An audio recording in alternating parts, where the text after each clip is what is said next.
propose de passer la parole à Sébastien Rabillard et puis on pourra procéder à des questions qui seront peut-être plus générales par la suite. Merci. Donc Sébastien, donc moi je travaille au Crédit Agricole Ille-et-Vilaine, donc Crédit Agricole 35, en tant que conseiller de clientèle agri, un métier qui passionne pas beaucoup les étudiants normalement, mais pourtant il n'est pas si mal que ça. Ça va être mon objectif un petit peu de vous le vendre. J'ai donc été en alternance Master 1, Master 2 ici à la faculté.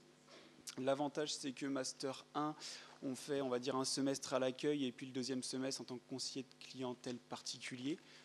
Je rejoins mes collègues qui disaient on est des collaborateurs à part entière. Bah oui, on a des objectifs, on a un ensemble de choses qui font qu'on est vraiment un collaborateur et en même temps on doit se former. Donc c'est la partie difficile, mais c'est ce qui vous permet de monter très rapidement en compétences.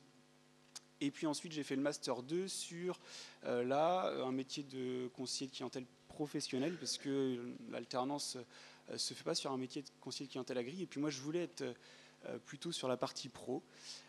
Donc je m'attendais à être embauché en pro. Et puis la RH du Crédit Agricole 35, où j'avais fait mon alternance, a vu dans mon dossier que j'avais de la famille qui était liée à l'agriculture. Et donc comme ils sont énormément à la recherche de conseillers de clientèle agricole parce qu'ils n'en trouvent pas du tout, alors je pense que l'agriculture, c'est Crédit Agricole, CMB, BPO, mais d'après ce que je comprends, la BPO et le Crédit Mutuel ont les mêmes difficultés que le Crédit Agricole pour trouver des conseillers de clientèle agricole.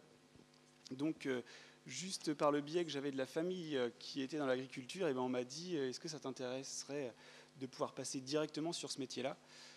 Chose que j'ai acceptée. Alors, j'ai d'abord refusé, et puis après, en réfléchissant un petit peu, je me suis dit que c'était quand même pas si mal que ça.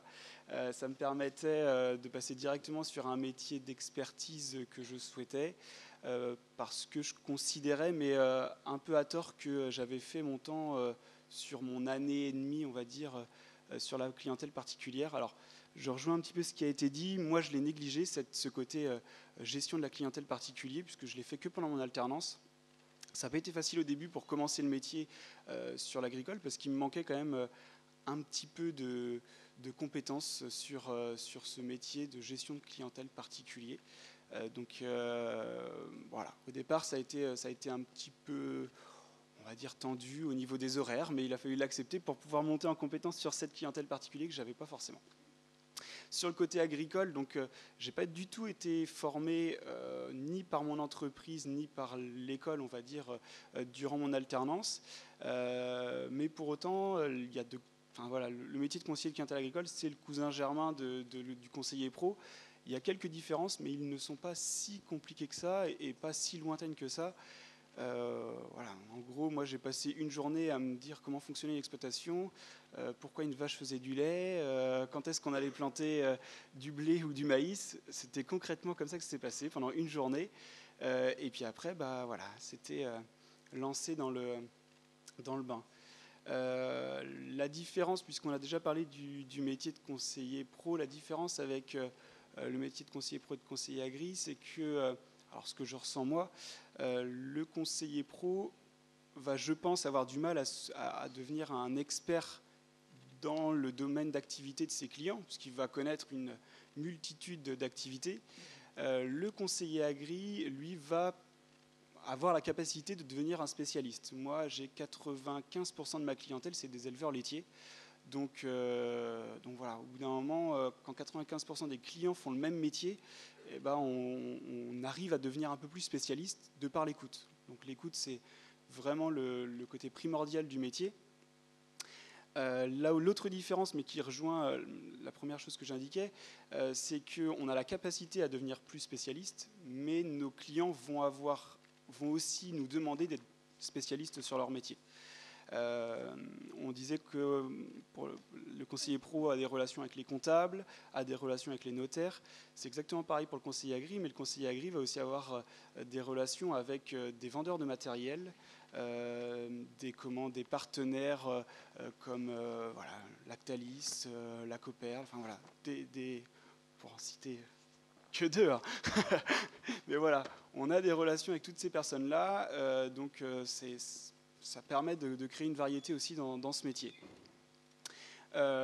faut pas que ce soit un métier qui fasse peur, et c'est un métier qui permet de s'orienter vers plein de choses derrière. Donc on peut s'orienter vers plus d'expertise.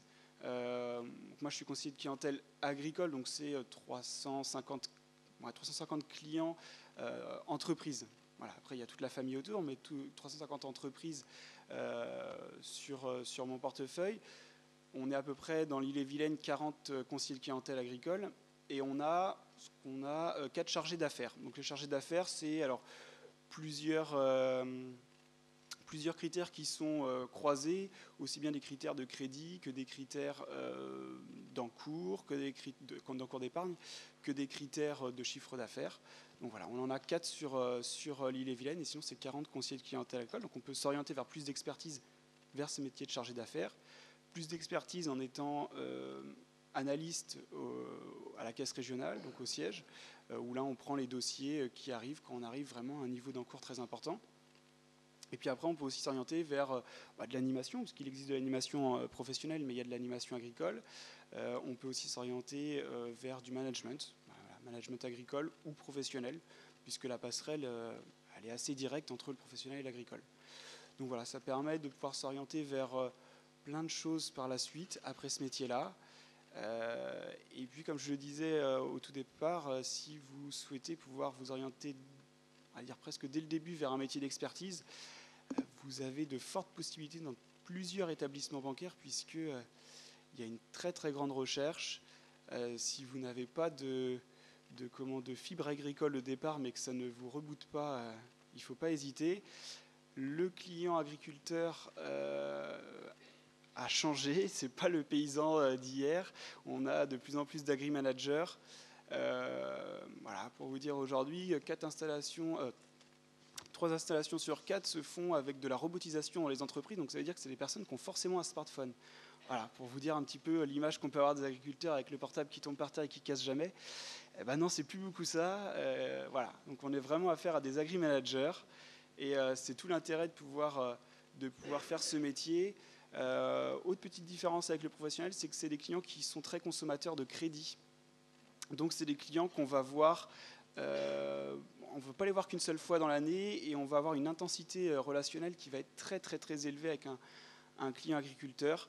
Le plus difficile, c'est le premier rendez-vous, et normalement si ça se passe bien par la suite, voilà, vous avez une proximité relationnelle qui est vraiment très intéressante. Donc je vous invite si ça vous intéresse, n'hésitez pas à contacter des personnes, ou à me contacter, des personnes qui sont intéressées par ce métier, parce qu'il y a énormément de demandes et il y a de quoi vraiment s'éclater sur ce métier.